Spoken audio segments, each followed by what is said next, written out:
हे फळ बेल असून याचा अनेक औषधी गुणधर्मसुद्धा आहेत, उपयोगी आहे. यांच्या सेवनामुळे शरीराला अनेक फायदे होतात.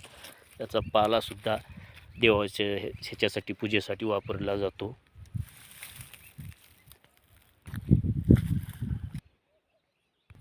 हे असे बेल आहेत गळून पडलेली आहेत, ही गतवर्षीची आहेत. आता एवढे खूप बेलं लागलेली, किती मोठमोठे त्या वृक्षाला. हे 30-40 वर्षाचा वृक्ष असेल.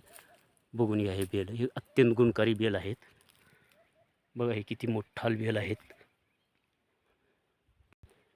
या बेलांचा उपयोग, किती दाट बेलं लागलेली आहेत हे याला. तर हे तूर काढणं झालेलं आहे, हे सर्व कामं झालेली आहेत. कुठंतरी अशी तूर राहिलेली आहे, हे पण काढून साफसूफ करायचं आता शेती कामासाठी. शेती कामं लवकर आटपून घ्यावी लागतात.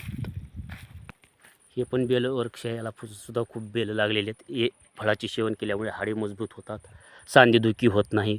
यांच्या सेवनामुळे हे पक्व झाल्यावर पिवळे आणि मोठे होतात. इथं फळं बा, ह्या फळांचे खूप फायदे आहेत.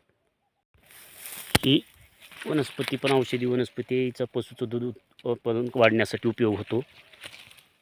हे आमचं लांबचं शेत आहे, याला आम्ही तांबरी शेत म्हणून ओळखतो.